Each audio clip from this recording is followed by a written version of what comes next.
Breaking news. North America is sliding into a tense economic confrontation that doesn't hit Wall Street first. It hits your kitchen. Former President Donald Trump is signaling that America's corn exports could become a negotiating tool with Canada.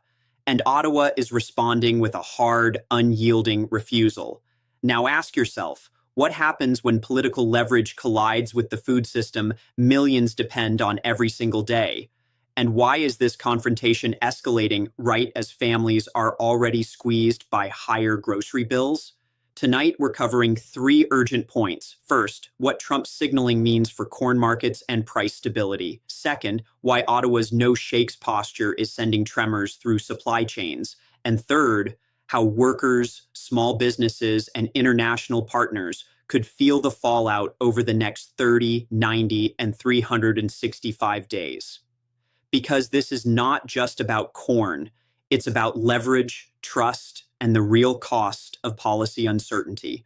And it gets worse. Here's what just happened in plain terms. On January 18th, 2026, during a public statement about trade posture and negotiations, Donald Trump suggested that U.S. corn exports may be used as leverage in talks with Canada.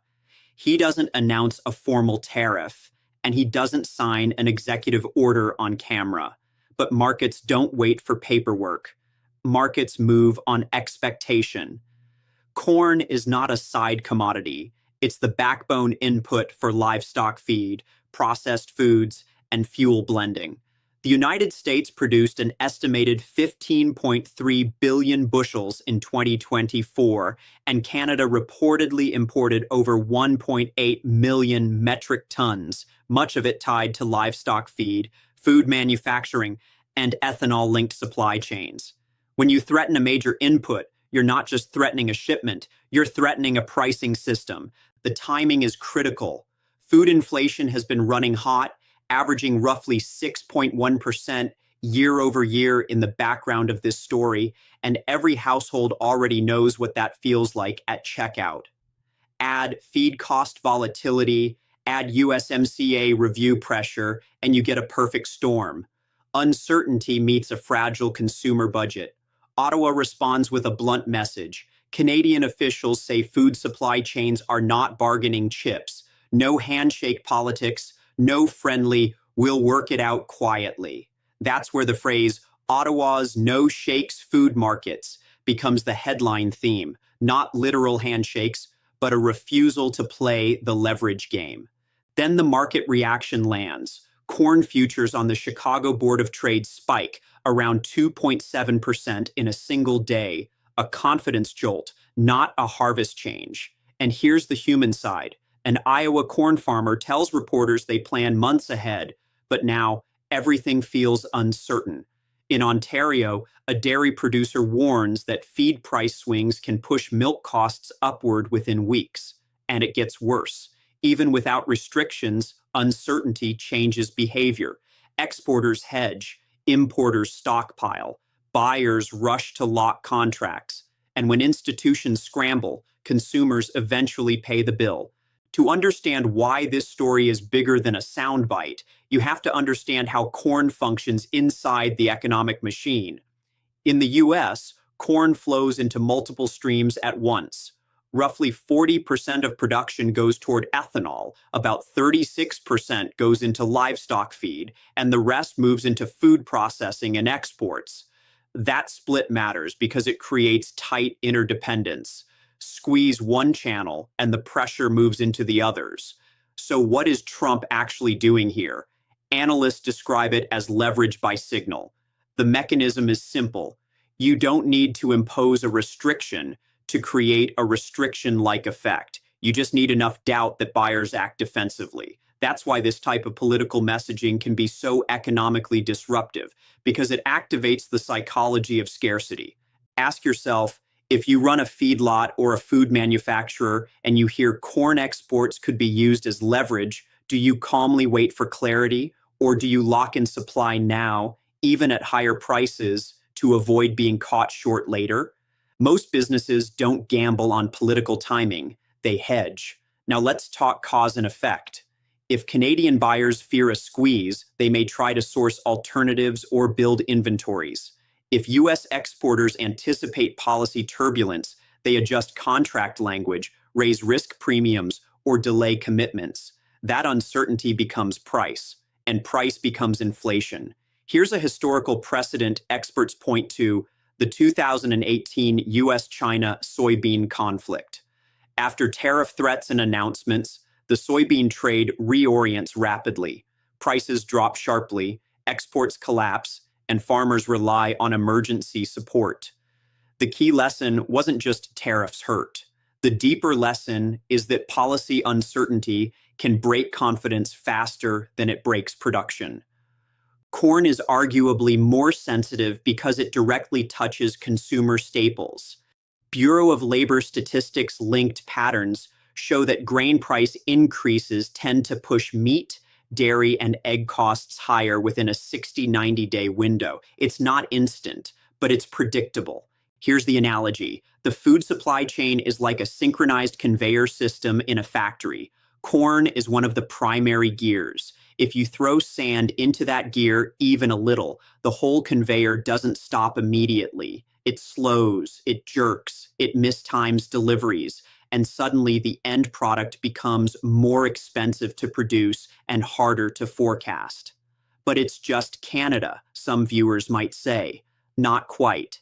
The US accounts for about a third of global corn exports. Reliability is part of the product. When buyers, Mexico, Japan, South Korea, and others, see political rhetoric tied to staple commodities, they don't evaluate it like a tweet. They evaluate it like a risk factor.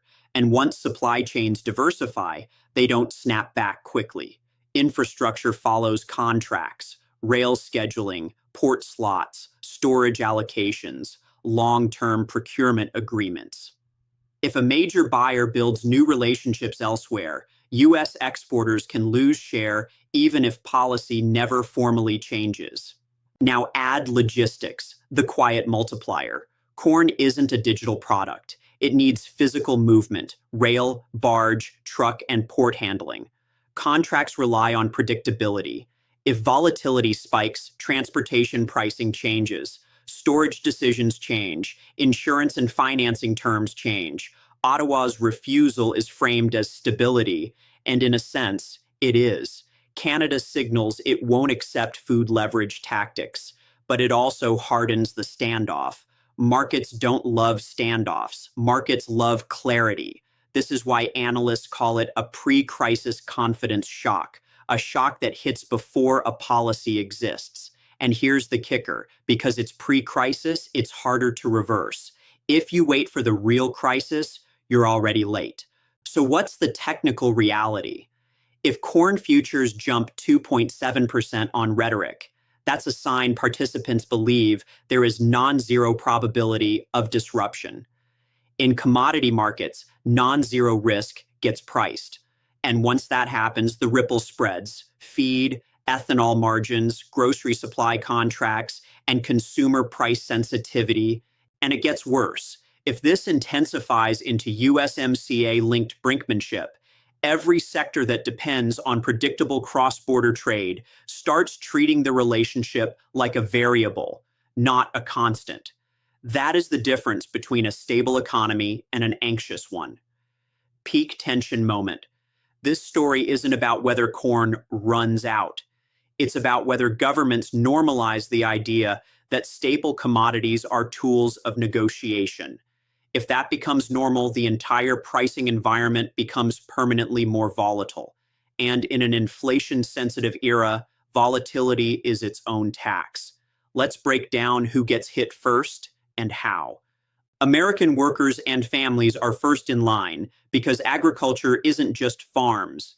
It's processing, transport, retail, and downstream manufacturing.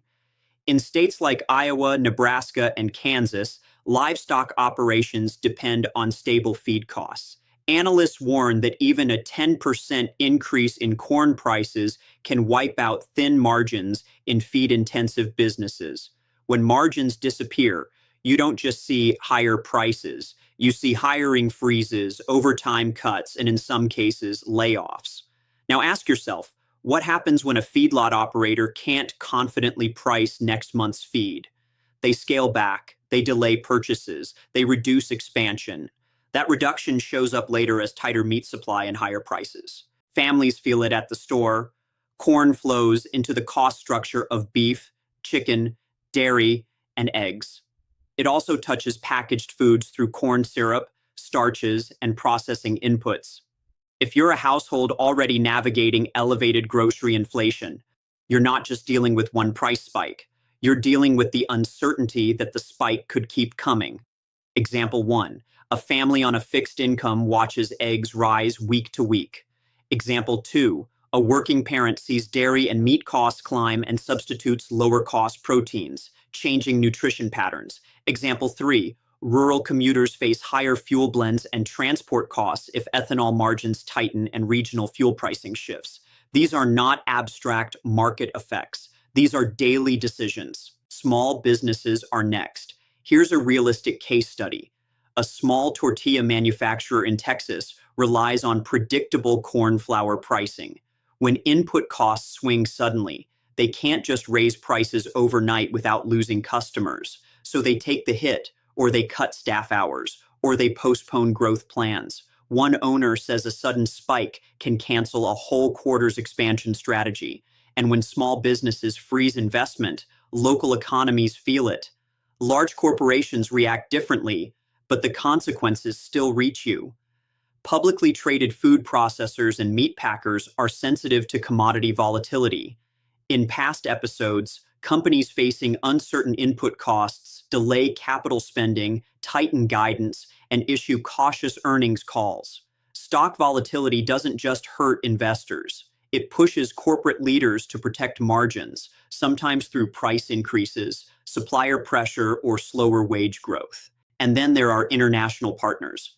Canada signals refusal, not escalation, but partners like Mexico have historically expressed concern when staple crops become political tools. Asian importers monitor reliability and can explore alternative suppliers if they sense instability. Once procurement changes, it can reshape trade flows for years. Now layer on expert warnings. Analysts caution that this kind of rhetoric can persist through the next planting and contracting cycle because planting decisions, storage planning, and forward contracts depend on policy expectations. If uncertainty continues, farmers may adjust sales timing, exporters may adjust terms, and buyers may adjust sourcing, all of which can amplify volatility. Ripple effects spread across sectors. Transportation firms face schedule swings, packaging suppliers face variable demand, retailers face unpredictable wholesale pricing, and consumers face a new kind of anxiety. Not just prices are high, but prices are unstable, and it gets worse. When stability becomes political, every household becomes a stakeholder in policy clarity, whether they want to be or not. Experts across trade and agriculture policy circles are aligned on one principle: weaponizing staple commodities introduces systemic risk. A former U.S. trade negotiator warns that using staple crops as leverage undermines market credibility and invites retaliation by uncertainty. A Canadian banking analyst says even rhetorical threats distort pricing behavior because risk gets priced before rules are written. So what are the implications? Legally, frameworks like USMCA create limits on arbitrary restrictions, and any formal policy action can face scrutiny. But rhetoric operates in a gray zone. You can't litigate a signal the same way you litigate a tariff, yet the market impact can be real. Politically, reactions split. Supporters argue tough signaling strengthens bargaining power and protects domestic interests. Critics argue it injects instability into essential supply chains and raises costs at the consumer level. Ottawa's stance positions Canada as defending food market stability, but it also locks both sides into a higher stakes posture. If nobody backs down, volatility becomes the norm. Short-term effects, the next 30 to 90 days, are where we watch the first measurable signals: volatile futures pricing, cautious contracting, widened bid-ask spreads, delayed shipments, and increased hedging. If buyers rush to stockpile, you can see temporary distortions even without actual supply shortages. Medium term, 6 to 12 months, is where structural change can set in. Here's one plausible scenario analysts sketch. Importers diversify sourcing, U.S. export demand softens at the margin, and domestic pressure rises for support programs if farmers and processors face disrupted pricing patterns. Another scenario, both governments pivot to stabilization language, calming markets, but the trust premium remains damaged, meaning buyers still pay attention to political risk and keep alternatives ready. And here's the kicker. Credibility is slow to rebuild. Trade depends on predictability. Once credibility is questioned, recovery can take years, not weeks. That's why experts warn this approach could reignite food inflation pressures and strain global supply chains, not through shortages, but through a permanent increase in perceived risk. So the real question isn't who wins the negotiation. The question is who pays for uncertainty while politicians posture.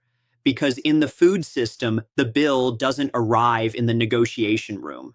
It arrives at the register. Let's recap the three critical points.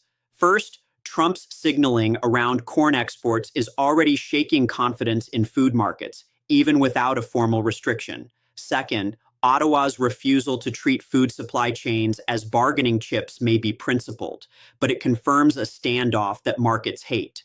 Third, the real costs don't stay in headlines. They flow into feed prices, ethanol margins, small business budgets, and household grocery bills. Key takeaway, food security depends on stability, not brinkmanship. So here's the provocative question. Should staple crops ever be used as political leverage, or is that a red line that leaders should never cross?